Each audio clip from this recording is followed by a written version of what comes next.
आज हम आपको बताते हैं राष्ट्रीय आय और योग्यता आधारित परीक्षा जिसके प्रवेश पत्र आपने निकलवा लिए हैं। सभी बच्चों ने निकलवा लिए हैं। तो इस परीक्षा में ये परीक्षा कब होगी, कैसे होगी, क्या ले जाना है आपको, क्या नहीं ले जाना है, ये प्रवेश पत्र में लिखा हुआ है। लेकिन फिर भी हम अपनी तरफ से एक बार आपको इसके लिए दोहरा देते हैं तो आप श्योर हो जाएंगे कि हमको परीक्षा में कैसे पहुंचना होगा। तो सभी बच्चों के हाथ में अपना प्रवेश पत्र है। आप देख रहे हैं कि बाईं तरफ लिख रहा है रोल नंबर। तो रोल नंबर में आप देखिएगा कितने अंक का रोल नंबर है। 1 2 3 4 5 6 7 8 9 10 11 अंक का रोल नंबर है, जिसमें से शुरू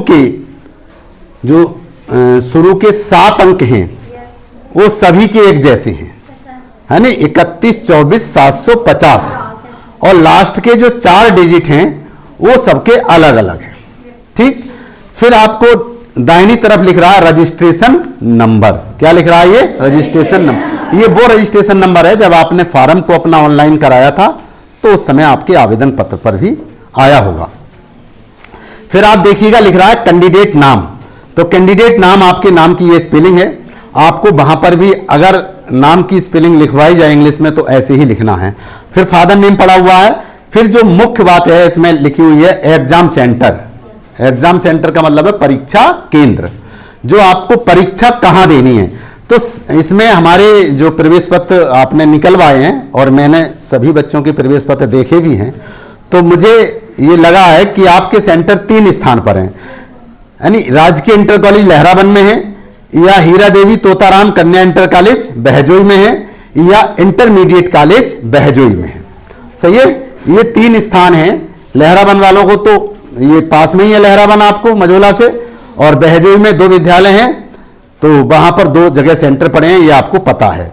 उसके बाद है नेम ऑफ स्कूल, आप किस स्कूल से परीक्षा देने जा रहे हैं। तो इसमें लिख रहा होगा आपके में अपर प्राइमरी स्कूल मझोला, संभल ग्राम्बा पोस्ट मझोला, तहसील डिस्ट्रिक्ट संभल। उसके बाद आपका रेजिडेंस एड्रेस है कि आप रहते कहां पर हैं, तो वो आपका ग्राम व पोस्ट मझोला लिख रहा है। और देखिए एग्जाम डेट है 5/11/2023, और जो परीक्षा आपकी समय होगी स्टार्ट, जो कॉपी आप लिखना शुरू कर देंगे वो सुबह के 10 बजे, और सुबह के 10 बजे से लेकर और 1 बजे तक परीक्षा होगी। उसके बाद नीचे लिख रहा है उसमें फॉर PH कैंडिडेट्स, यानी ये होता है विकलांग अभ्यर्थियों के लिए। तो ये परीक्षा 10 बजे से 2 बजे तक होगी, जो कि 1 घंटा उनको ज्यादा मिलेगा।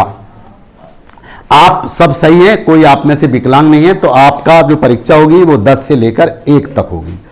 अब अभ्यर्थी के लिए निर्देश, मैं आपको एक बात यहां पर यह भी बताना चाहता हूं कि 10 बजे परीक्षा का मतलब है आपको हर हालत में वहां 9 बजे पहुंचने की कोशिश करिए। कितने बजे? 9 बजे। क्योंकि आप की लिस्ट चिपकी हुई होगी जिसमें रोल नंबर और नाम गेट पर, कॉलेज के गेट पर लिखी हुई होगी, तो वहीं से आपको पता चल जाएगा कि आपको इस विद्यालय के किस कमरे में पहुंचना है। फिर अंदर जाके आप किसी से कमरा भी पूछेंगे। मान लीजिए किसी का कमरा नंबर 11 में पड़ी परीक्षा, तो आप पूछेंगे कि कमरा नंबर 11 कौन सा है। फिर कमरा नंबर 11 में पहुंचने के बाद अपनी सीट देखेंगे कि आपकी बैठने का स्थान कौन सा है, आपका बैठने का स्थान यहां है या पीछे है, वहां है। तो अगर आप मतलब पहले पहुंच जाएंगे तो आप बड़े आराम से बिना घबराए हुए अपनी सीट पर पहुंच जाएंगे।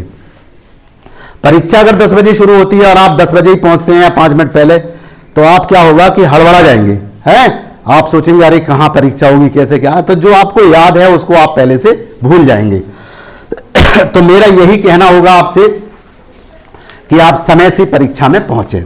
अब देखिए इसमें निर्देश दिए हुए हैं बच्चों के लिए, आपके लिए। पहला है परीक्षार्थी परीक्षा होने से आधा घंटा पूर्व परीक्षा केंद्र पर उपस्थित होकर आवंटित अनुक्रमांक वाला स्थान अवश्य ग्रहण कर लें।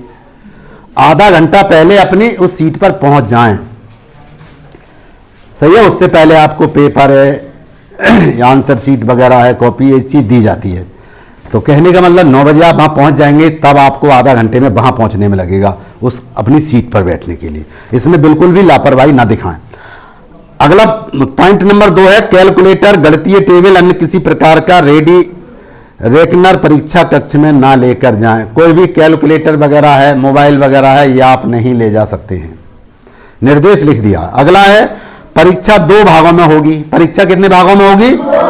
देखिए, पहले भाग में क्या होगा? सामान्य मानसिक योग्यता परीक्षण, जिसमें 90 बहुविकल्पीय प्रश्न होंगे। और दूसरे भाग में शैक्षिक अभिरुचि परीक्षण, जिसमें भी 90 बहुविकल्पीय प्रश्न होंगे। तो इसमें जो दूसरा वाला भाग है, इसमें 35 प्रश्न विज्ञान के होंगे, 35 सामाजिक विज्ञान के होंगे और 20 गणित के होंगे। इस तरह से कुल मिलाकर पहले भाग में 90 प्रश्न और दूसरे में 90 प्रश्न, तो 90 और 90 180 प्रश्न होंगे। और आपको 180 प्रश्न 180 मिनट में ही करने होंगे।